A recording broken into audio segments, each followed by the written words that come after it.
Today, we're diving into an engaging debate that has everyone intrigued.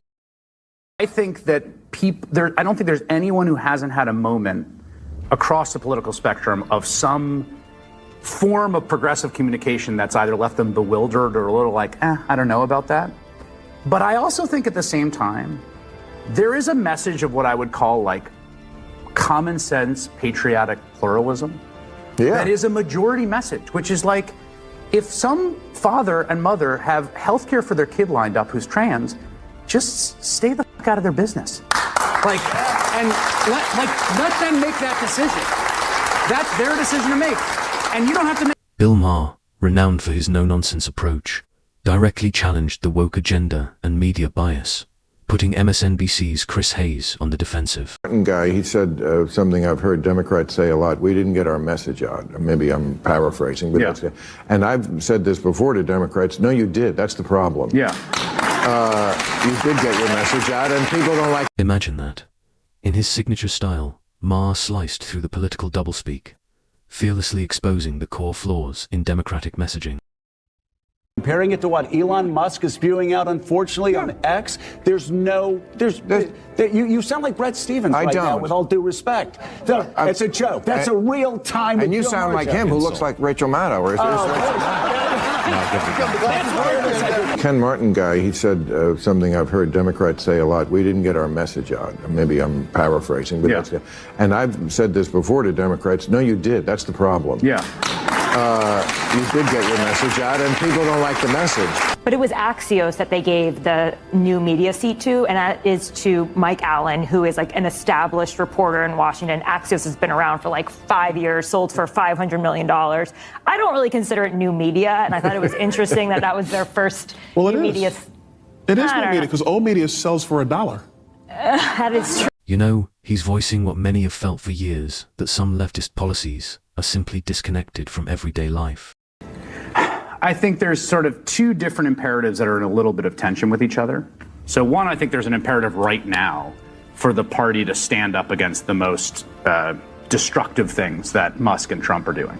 And I think they're doing some genuinely destructive things. I mean, there's people walking around the world right now with like devices inside their bodies from clinical trials sponsored by USAID that they can't get out.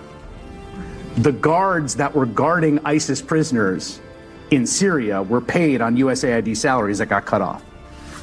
There's a 25-year-old mucking around the code base of the Treasury system. So there's things they have to do to try to oppose. But it's also the case that like all of the reflection that happened after losing that election and trying to figure about how do you win back people you lost was real and true.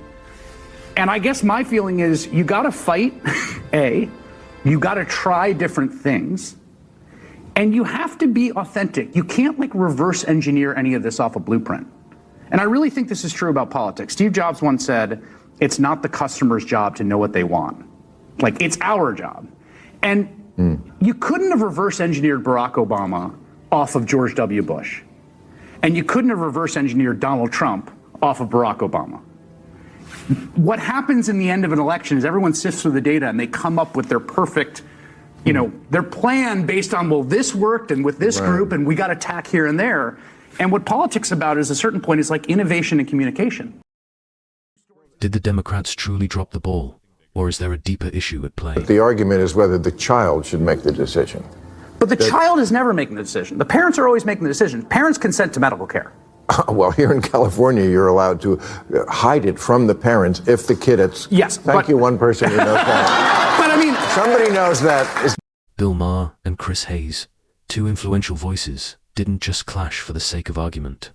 They aimed to highlight a crucial issue. Here's how it all unfolded. Maher's key argument. Maher kicked off the discussion by identifying what he believes is the fundamental flaw in Democratic messaging. Here's where the rubber meets the road, because this is important. He wanted to, this week, he's suing the 12-member commission, the California Coastal Commission. He launches his rockets from Vandenberg Space Force Base. He used to call it Air Force Base, but I guess now we're into Space Force time. He wanted the proposal to expand the number of launches. Okay, again, one of the most impressive companies, an American company. He wants a little more, give it to him. No. The commission, some bureaucrat, said, nope, and this is the reason why. Commissioner Carol Hart saying, "We're dealing with a company, the head of which has aggressively injected himself into the presidential race and made it clear what his point of view is."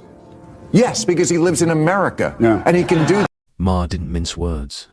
In his view, the issue isn't that Democrats failed to get their message across. It's quite the opposite. People heard it loud and clear, and, surprise, surprise, they didn't like it. For Maher, the key is cutting through the noise and focusing on what truly matters to voters. Hayes's perspective. Chris Hayes, however, approached the debate from a different angle. He argued that Democrats have two critical responsibilities right now. First, they must push back against what he described as the destructive actions of figures like Elon Musk and Donald Trump.